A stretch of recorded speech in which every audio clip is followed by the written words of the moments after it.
everybody. Welcome back to the Huddle, the Review.com's weekly high school sports show. I'm Rob Toder, joined as always by Mike Brown. And Mike, let's start this week's discussion with boys track and some really good individual efforts this week and team efforts as well. Yeah, there sure were. You know, the Marlington boys keep rolling right along. Garrett Floyd, as we talked about last week, he usually wins 4 first in a meet. He won 4 first in their win over Louisville on Tuesday night. And also the Alliance boys are having a great spring. They're 2-0-1 on the season. They got a big win over West Branch. Stone Johnson won the long jump, won the high jump. Alliance has some really good individuals in their boys track team this year. And on the girls' side, St. Thomas girls keep rolling right along. Yeah, they do. And I know we were talking before we were on camera here, Rob. I think the St. Tom's schedule, they play an awesome schedule. You know, last week they went against St. V. This week they went against Akron Hoban. The St. Tom girls won that meet by 3 points last night, won the 4x4 relay in the last event of the night to beat Hoban.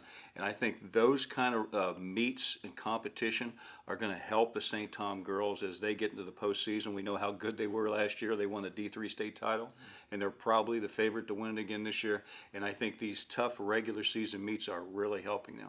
Let's talk for a moment about a historical high school track athlete who is probably the greatest track athlete in the history of Alliance for sure, and probably the entire area. That's right. And that's Anthony Blair, and he's going to be accorded a great honor this week. He sure is. On Saturday night, he's going to be inducted in the University of Tennessee Hall of Fame.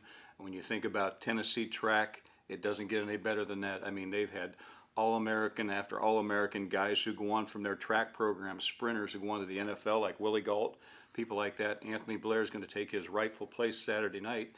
And Blair there's never been another male track athlete in this area that's come close to what he did. You know, he won the state title as a freshman in the 440. It was the 440 back then, now the 400 meters now, and just had a phenomenal career. Got a scholarship to the University of Tennessee, was on a relay team, several relay teams over the years that won national titles, had an Olympic tryout, was actually going to be on the Olympic team, the 1980 Olympic team that Jimmy Carter, we boycotted the Olympics, didn't go that year.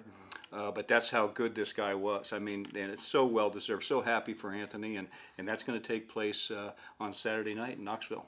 Okay, and if you've never heard of Anthony Blair, you want to learn more about him, make sure you check out Mike's story that's coming up this week in the Alliance Review and the Review.com, and we'll profile Anthony prior to his great induction into the University of Tennessee Athletic Hall of Fame. Mike, let's switch gears a little bit, baseball and softball. Boy, the weather's probably the winner so far this spring. It really is. I mean, we really lost almost a week to bad weather. It's amazing they were actually able to play earlier this week. I thought we might have another day because of wet grounds, but you know, these kids were chomping at the bit to get back out there and play. The Marlington baseball team is 6-3 on the season. Brock Begg got another pitching win on Tuesday night. They've been the best of the immediate area teams. West Branch, I think, Rob, has been one of the bigger surprises. You know, that's a really youthful team they have this year. I think they lost like 7 starters off last year's team, and here they are. They're 5-3 on the season. I know Seth Schroeder had a game-winning hit for them earlier this week. They've got a good young pitcher in Brant Alazos, and they keep rolling along too. And on the softball side, West Branch girls softball program with a big win over Marlington earlier this week. Right, that was our big game on Tuesday night. 2 unbeatens. West Branch was 7-0 going to that. Marlington was 6-0, and West Branch won that game 7-2. And Kylie Kofelt, a great young pitcher for West Branch, had a really good game in that. West Branch had good hitting. Marlington was up 2-1 early in that game, and West Branch came back to beat them 7-2. But I'll tell you what, you know, those two meet again. And plus, you throw Louisville in the mix. Louisville's won a ton of NBC softball titles, and we have 3 outstanding teams in softball in the NBC this spring. Okay, so make sure you check out all those stories in the Alliance Review and the Review.com.